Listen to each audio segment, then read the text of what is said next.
pagi anak didik kami semuanya. Sebelum memulai pelajaran, mari kita terlebih dahulu berdoa. Berdoa selesai. Nah, sekarang kita absen dulu ya. Oke, anak didik kami hadir semua hari ini. Nah, baiklah. Materi kita sebelumnya tentang perubahan sosial budaya. Anak didik kami, setiap masyarakat pasti mengalami perubahan.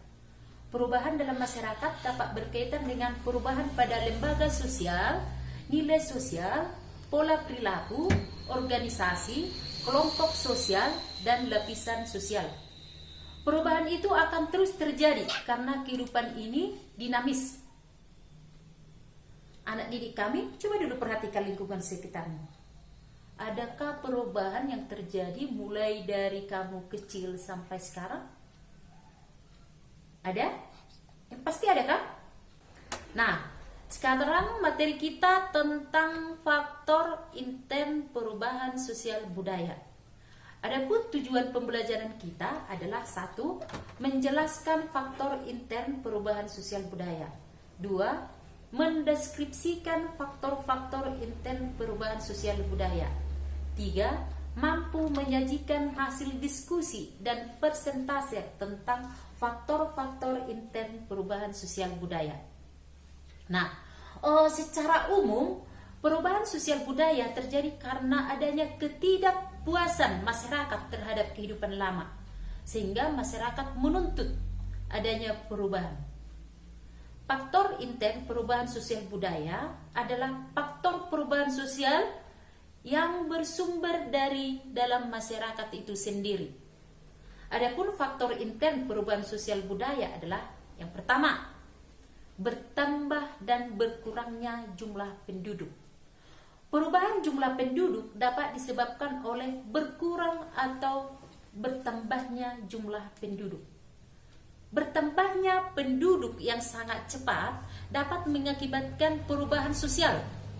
Seperti di Pulau Jawa, jumlah penduduknya semakin banyak.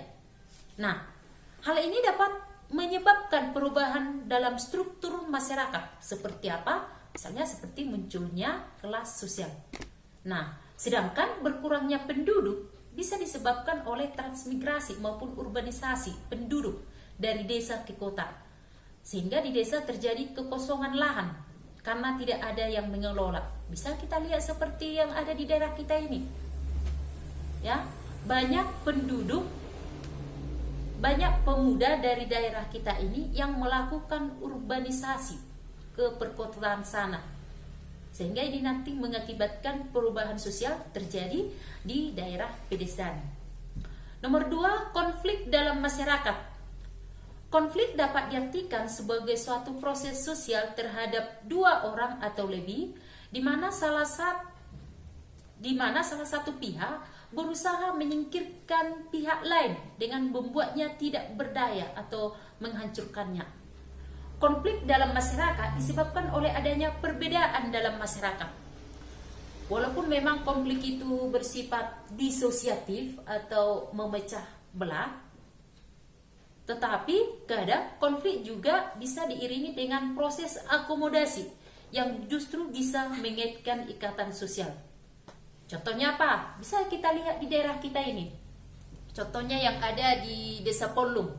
Konflik yang terjadi antara masyarakat Desa Polung dengan PT TPL, di mana masyarakat Desa Polung mempertahankan hutan kemenyan yang telah turun-temurun menjadi sumber penghidupan bagi masyarakat. Mereka bersatu untuk mempertahankan tanah adat mereka dari PT TPL. Nomor 3, penemuan-penemuan yang baru. Penemuan bersifat mengembangkan atau menambahkan suatu kebudayaan dalam masyarakat. Penemuan unsur kebudayaan yang baru disebut dengan discovery. Namun tentu saja penemuan tersebut belum diterima sepenuhnya oleh masyarakat. Pengembangan terhadap unsur kebudayaan yang baru tersebut diperlukan sehingga discovery menjadi invention. Invention merupakan discovery yang telah diterima dan telah diterapkan oleh masyarakat. Misalnya apa? Misalnya yang kita pegang, yang sering kita pegang, yaitu handphone. Awalnya handphone itu ditemukan sebagai alat komunikasi suara. Tetapi masih karena kurang puas, manusia mengembangkan keberadaan handphone untuk komunikasi tulisan, radio, dan juga internet. Nomor 4, terjadinya pemberontakan atau revolusi dalam masyarakat. Terjadinya pemberontakan diawali dengan adanya ketidakpuasan sistem kekuasaan yang dianggapnya tidak cocok, sehingga mendorong untuk keluar dan membuat sistem kekuasaan yang berbeda. Contoh, revolusi Mei tahun 1998 yang terjadi di Indonesia, baik itu perubahan kepala negara, wakil kepala negara, struktur kabinet, sampai perilaku masyarakat, yaitu menjadi lebih berani mengkritisi cara kerja pemerintah. Nah, ada yang mau bertanya tentang materi itu? Nah, sekarang kita lihat dulu gambar ini. Anak-anak, kalian tahu ini gambar apa? Ini adalah gambar tentang apa? Oke, ini adalah gambar tentang padatnya penduduk dalam suatu wilayah. Nah, dari gambar tersebut, kira-kira permasalahan apa yang bisa kalian temukan? Coba dulu. Adi? Dita? Oke, baik. Jawabannya bagus semua ya. Dari gambar tersebut, bisa kita temukan beberapa permasalahan. Di antaranya, berikanlah beberapa contoh terjadinya pemusatan penduduk di Indonesia. Yang kedua, apa faktor pendorong di kota besar dan di kawasan industri terjadi pertambahan penduduk yang begitu cepat? Nomor 3, kemukakan dampak positif dan negatif yang terjadinya pemusatan penduduk di kota dan di kawasan industri. Nah, untuk memecahkan masalah tersebut, kita bentuk kelompok terlebih dahulu. Bersama dengan kelompok, kalian bisa memecahkan permasalahan tadi, berkolaborasi dengan teman untuk memecahkan masalah tersebut.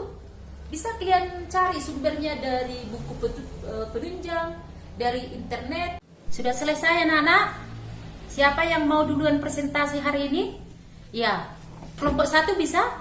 Silakan kelompok 1 maju mempresentasikan hasil diskusi kelompoknya. Kelompok yang lain memperhatikan. Ada yang mau menambahkan dari kelompok yang sudah maju? Oke, silakan. Alfredo, bagus jawabannya. Ani, bagus juga jawabannya. Baiklah. Terjadinya pemusatan penduduk di suatu wilayah bisa terjadi karena faktor geografis. Mungkin tanah yang mereka tuju lebih subur, atau mungkin karena faktor peningkatan lapangan kerja di suatu daerah yang membuat masyarakat untuk tertarik datang ke wilayah tersebut. Nah, ada yang kurang mengerti dari hasil diskusi kita hari ini?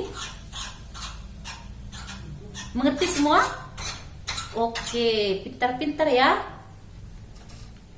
Baiklah anak didik kami, setiap kelompok tadi sudah mempresentasikan hasil diskusinya, bahwa memang padatnya penduduk di suatu wilayah membawa permasalahan tersendiri. Misalnya, luas lahan pertanian yang semakin sempit di Pulau Jawa karena lahan pertanian banyak dijadikan sebagai pemukiman atau lahan industri.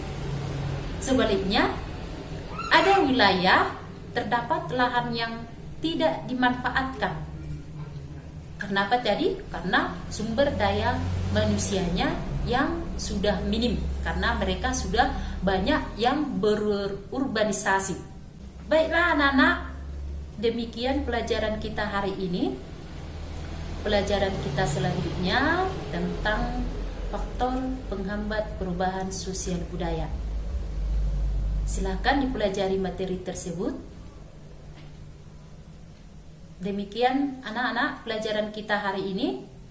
Sebelum kita menutup pelajaran kita berdoa terlebih dahulu. Doa selesai. Selamat pagi semuanya.